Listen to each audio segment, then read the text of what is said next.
Hello बच्चों, स्वागत है आप लोगों का एक और वीडियो में। हम आज की इस वीडियो में पढ़ने वाले हैं साबुन तथा अपमार्जक। साबुन तथा अपमार्जक किसे कहते हैं, क्या होता है, इसका दैनिक जीवन में हम प्रयोग कहाँ करते हैं, इसको पढ़ने वाले हैं। जो कि आपके एग्जाम में है, इस समय आपका बोर्ड एग्जाम शुरू होने वाला है, तो आपके बोर्ड एग्जाम के लिए सबसे महत्वपूर्ण टॉपिक क्या है, आपका साबुन तथा अपमार्जक है। जो रसायन विज्ञान है उसमें आप 100% मान के चलिए कि ये क्या होगा, साबुन तथा अपमार्जक पूछा ही पूछा जाएगा कि साबुन किसे कहते हैं, साबुनीकरण किसे कहते हैं, या साबुन कैसे कार्य करता है, इसके बारे में पूछा जाएगा। तो चलिए आइए आज हम इस वीडियो में डिस्कस करने वाले हैं कि साबुन तथा अपमार्जक क्या होते हैं, इनके बारे में पढ़ने वाले हैं। तो सबसे पहले हम शुरू करते हैं कि साबुन तथा अपमार्जक कहते किसे हैं। देखिए, जब हम क्या करते हैं, स्नान करने जाते हैं, स्नान करते समय आप लोग को पता होगा, आप सभी को पता होगा कि स्नान करने के लिए आप क्या यूज करते हैं, सोप का यूज करते हैं, विभिन्न प्रकार के साबुनों का उपयोग करते हैं। तो हम कह सकते हैं, जब हम क्या करते हैं, साबुन का उपयोग कहाँ करते हैं, स्नान में करते हैं। कहाँ करते हैं, स्नान में। अब सुने होंगे अपमार्जक अर्थात डिटर्जेंट, डिटर्जेंट नाम सुने होंगे। अपमार्जक मान लीजिए नहीं सुने होंगे, तो डिटर्जेंट का नाम जरूर सुने होंगे कि डिटर्जेंट क्या होते हैं। इसका उपयोग हम क्या करते हैं, कपड़े को धोने के लिए, कपड़े को धोने के लिए। तो आप अपने घरों में देखे होंगे, यूज किए होंगे कि क्या होता है, साबुन कहाँ यूज करते हैं हम लोग, स्नान करने में। हाथों की सफाई, मुंह की सफाई या पैर की सफाई जब करते हैं तो वहां क्या यूज करते हैं, हम साबुन यूज करते हैं। और कपड़े को या किसी चीज को धुलना है तो हम जिसका उपयोग करते हैं, डिटर्जेंट का प्रयोग करते हैं। तो हम कह सकते हैं कि हम जो दैनिक जीवन में उपयोग करते हैं स्नान करने के लिए, या कह सकते हैं शारीरिक शारीरिक साफ सफाई, शारीरिक सफाई होती है, शारीरिक सफाई, कपड़े की सफाई, कपड़े की सफाई तथा अन्य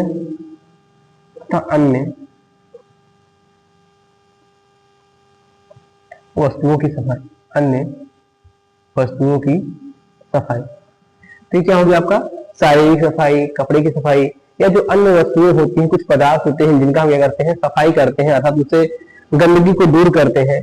उनके लिए जो जिन पदार्थों का हम उपयोग करते हैं उन्हें क्या कहते हैं, साबुन या अपमार्जक कहते हैं। तो क्या कहते हैं, साबुन या अपमार्जक कहते हैं। ये क्या है, हमारे दैनिक जीवन में उपयोग होने वाली वस्तुएं हैं, जहां हम क्या करते हैं, इसका उपयोग साफ सफाई में करते हैं। आइए हम अब इसको देखते हैं कि अपने जो रसायन विज्ञान है या यौगिक है या कार्बनिक रसायन है, उसमें किस प्रकार से इसको डिफाइन करते हैं, इसको क्या कहते हैं और कैसे इसके बारे में लिखते हैं। चलिए आइए शुरू करते हैं, परिभाषाओं को लिखते हैं और एग्जाम्पल के माध्यम से समझते हैं कि साबुन क्या चीज होता है। चलिए देखिएगा कि साबुन की परिभाषा क्या होती है। परिभाषा क्या हो जाएगी, जो साबुन किसे कहते हैं, तो उच्च अणुभार वाले मोनोकार्बोक्सिलिक अम्लों के, मोनोकार्बोक्सिलिक अम्लों के सोडियम या पोटेशियम लवणों को साबुन कहते हैं।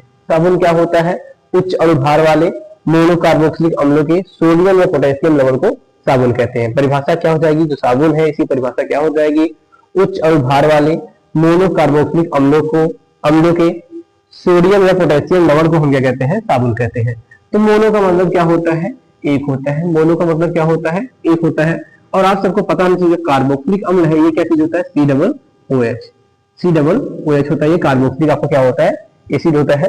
तो इस कार्बोक्सिलिक एसिड के जो उच्च अणुभार वाले लवण होते हैं उन्हें हम कहते हैं, साबुन कहते हैं। जैसे देखिएगा एग्जाम्पल क्या हो जाते हैं आपके, उदाहरण में क्या हो जाएंगे, C17H35 COONA। देखिए ये क्या आपका उच्च अणुभार है, C17 मतलब कार्बन संख्या क्या है, बहुत ज्यादा है। तो C17H35 अर्थात आप कह सकते हैं उच्च अणुभार वाले हो गए। मोनोकार्बोक्सिलिक मतलब आप यहाँ देख रहे हैं, ये क्या आपको दिख रहा है, केवल एक ही COOH ग्रुप अर्थात जो कार्बोक्सिलिक ग्रुप है वह दिख रहा है, और इसके साथ क्या लगा है, सोडियम लगा है। तो ये हो गया उच्च अणुभार वाले मोनोकार्बोक्सिलिक सोडियम या उच्च अणुभार वाले मोनोकार्बोक्सिलिक पोटेशियम लवणों को हम क्या कहते हैं, साबुन कहते हैं। तो ये क्या है, आपके साबुन के एग्जाम्पल है। ये क्या है आपका, सोडियम स्टीयरेट है, इसका नाम क्या है, इसका नाम हो जाएगा सोडियम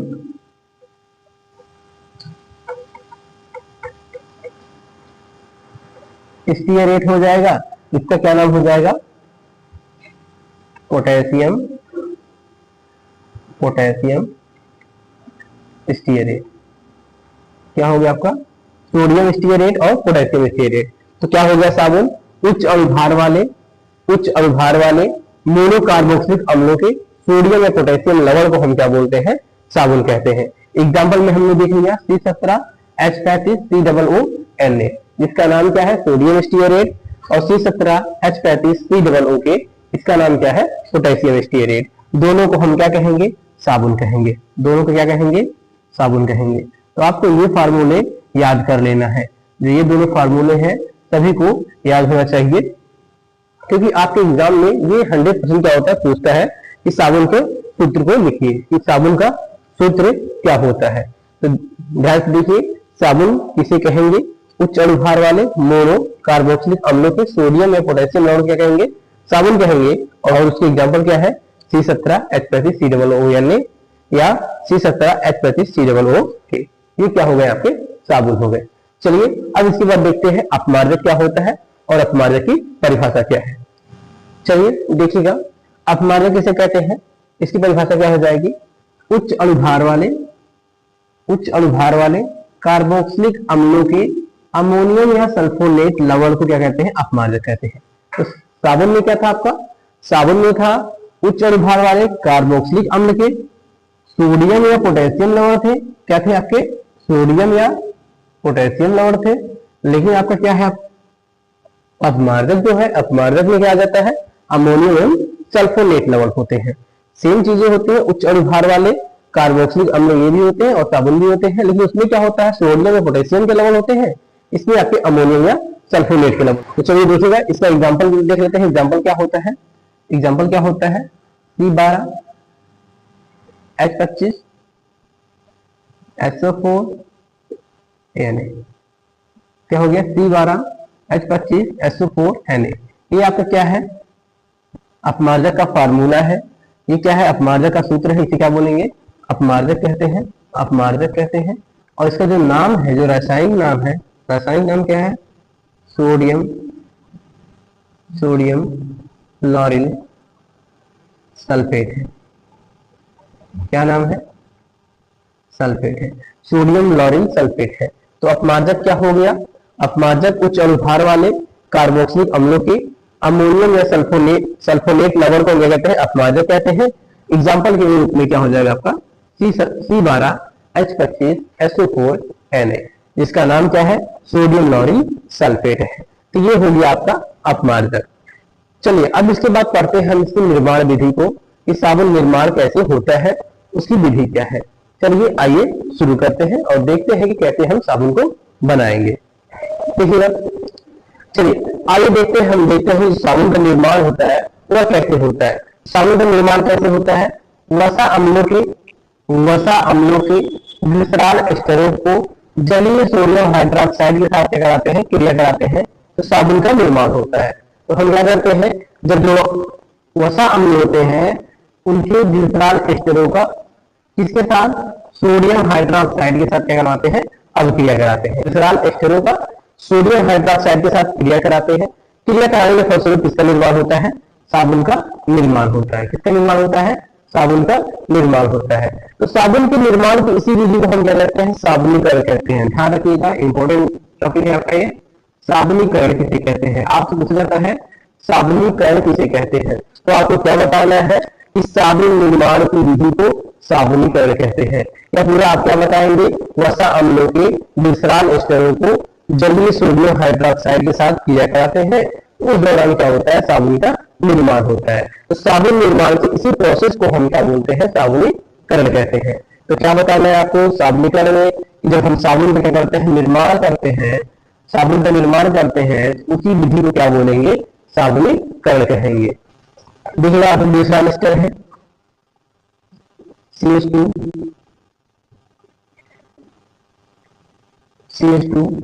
OCO C17H35।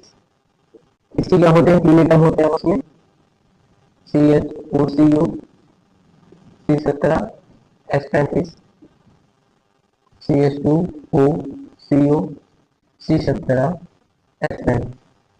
ये आपके क्या है? ये ग्लिसरॉल एस्टर है। ये क्या आपके? एस्टर है, ग्लिसरॉल एस्टर, ये आपके क्या हो गए, ग्लिसरॉल एस्टर हो गए। अब इसकी क्रिया हम किसके साथ करवाते हैं, सोडियम हाइड्रोक्साइड के साथ। किसके साथ करवाते हैं, 3 एटम ले लेंगे सोडियम हाइड्रोक्साइड का। तो ग्लिसरॉल एस्टर का सोडियम हाइड्रोक्साइड के साथ, ये क्या फार्मूला है, सोडियम हाइड्रोक्साइड, सोडियम हाइड्रोक्साइड। तो हम क्या करते हैं, जब ग्लिसरॉल एस्टर का सोडियम हाइड्रोक्साइड के साथ अभिक्रिया करवाते हैं तो अभिक्रिया के दौरान क्या निर्माण होता है आपका, ग्लिसरॉल CH2OH, CHOH और CH2OH। ये आपका क्या है, ग्लिसरॉल है। ये क्या आपका ग्लिसरॉल है, तो ग्लिसरॉल का निर्माण होता है, ग्लिसरॉल का। और इसी के साथ साथ आपका निर्माण होता है साबुन, C17 H35 COONA। ठीक, ये किसका निर्माण है, नाम है साबुन है। ये क्या आपका साबुन है। तो देखिएगा निर्माण कैसे होता है। तो हम सबसे पहले क्या करते हैं, ग्लिसरॉल एस्टर को जलीय सोडियम हाइड्रोक्साइड के साथ अभिक्रिया करवाते हैं। ग्लिसरॉल एस्टर को जलीय सोडियम हाइड्रोक्साइड के साथ अभिक्रिया करवाते हैं। अभिक्रिया के फलस्वरूप क्या होता है, हमारा ग्लिसरॉल बनता है और साबुन का निर्माण होता है। इसी प्रोसेस को हम क्या कहते हैं, साबुनीकरण कहते हैं। साबुन के निर्माण की विधि को, साबुन निर्माण की विधि को हम क्या बोलते हैं, साबुनीकरण कहते हैं। देखिएगा जो आपके ग्लिसरॉल एस्टर है किस प्रकार से कार्य करते हैं। देखिए इसे यहां लिखा गया है CH2 O CO C17 H35। ठीक, फिर यहाँ CH है O CO C17 H35। ये है आपका CH2 O CO C17 H35। जब इसका निर्माण हम क्या करते हैं, इसका अभिक्रिया इसके साथ करवाते हैं सोडियम हाइड्रोक्साइड के साथ। देखिए कितनी मात्रा में लिया गया है, 3 मात्रा में। तो यहाँ एक NaOH यहाँ हो गया, एक NaOH यहाँ हो गया और एक NaOH यहाँ हो गया। तीनों जो एटम है तीनों श्रृंखलाओं पे क्या होते हैं, अटैक करते हैं। तो यहाँ से क्या होता है, ये वाला हिस्सा, ये वाला देखिएगा C17 H35 COO अर्थात C17 H35 COO किसके साथ मिल जाता है, सोडियम के साथ। तो किसका निर्माण हो जाता है, साबुन का, C17 H35 COONA। तीनों जगह पे क्या होता है, आपस में क्या करते हैं, साबुन बना लेते हैं। ये वाले अणु क्या बन जाते हैं, साबुन। तो यहाँ बचा आपका CH2 CH2। इसके साथ क्या होता है, ये जो आपका सोडियम हाइड्रोक्साइड होता है, जो आपका हाइड्रोक्सिल ग्रुप होता है, ये हाइड्रोक्सिल ग्रुप क्या होता है, इसके साथ जुड़ जाता है। तो आपका किसका निर्माण होता है, जब हाइड्रोक्साइड जो हाइड्रोक्सिल ग्रुप है किसके साथ जुड़ता है, CH2 के साथ यहाँ जुड़ जाता है। फिर CHOH और CH3 CH2OH। इस प्रकार किसका निर्माण होता है, ग्लिसरॉल का। जो ये आपका लिखा गया है अभिक्रिया है, तो यहाँ से क्या होती है, तीनों एटम को हम बारी बारी से सबके साथ अभिक्रिया करवाते हैं। यहाँ से क्या होता है, C17 H35 COONA क्या बन जाता है, आपका साबुन बन जाता है। तो तीनों अणु क्या हो जाएंगे, आपके साबुन बन जाएंगे। और जो OH हाइड्रोक्सिल ग्रुप है वो किसके साथ जुड़ जाएगा, जो आपका CH2 ग्रुप वाले ग्रुप है उनके साथ जुड़ क्या बन जाता है, ग्लिसरॉल बनता है। तो इस प्रकार क्या होता है, जो साबुन हम बनाते हैं, साबुन की निर्माण होता है। और इसी प्रोसेस को क्या बोलते हैं, साबुनीकरण कहते हैं। चलिए अब बढ़ते हैं साबुन के भाग की तरफ कि साबुन के कितने भाग होते हैं, साबुन को हम और कितने भागों में बांट सकते हैं। चलिए देखिएगा, ये साबुन है आपका, साबुन का फार्मूला क्या निकल के आया, C17 H35 COONA। ये आपका साबुन है। जो C17 H35 COONA है, इसको हम क्या करते हैं, इसको डिनोट करते हैं, इसको दर्शाते हैं, तो कुछ इस प्रकार की संरचना के रूप में इसको लिखते हैं। देखिए ये क्या आप जो बना रहे हैं, ये क्या है, आपके साबुन की संरचना है। जो C17 H35 है, ये इतना क्या है, C17 H35 है। और इसको क्या करते हैं, COONA। ये क्या है, साबुन को इस प्रकार से भी हम क्या करते हैं, डिनोट करते हैं, या इसी को ऐसे दिखाया जाता है,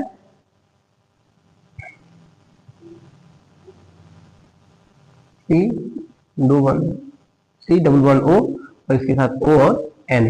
इस प्रकार से दोनों प्रकार से हम कर सकते हैं, साबुन को दर्शा सकते हैं। तो ये जो कार्बन वाले भाग होते हैं, ये जो कार्बनिक हिस्सा होता है, कार्बन और हाइड्रोजन वाला हिस्सा, इसको हम कहते हैं अध्रुवीय भाग। क्या बोलते हैं इसे, अध्रुवीय भाग।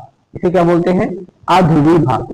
और जो आपका ये COONA वाला होता है हिस्सा, इसे हम क्या बोलते हैं, ध्रुवीय भाग। क्या बोलते हैं, ध्रुवीय भाग बोलते हैं। तो साबुन को हम क्या करते हैं, सकते हैं, जो साबुन है, साबुन है आपका, ये क्या है, साबुन है।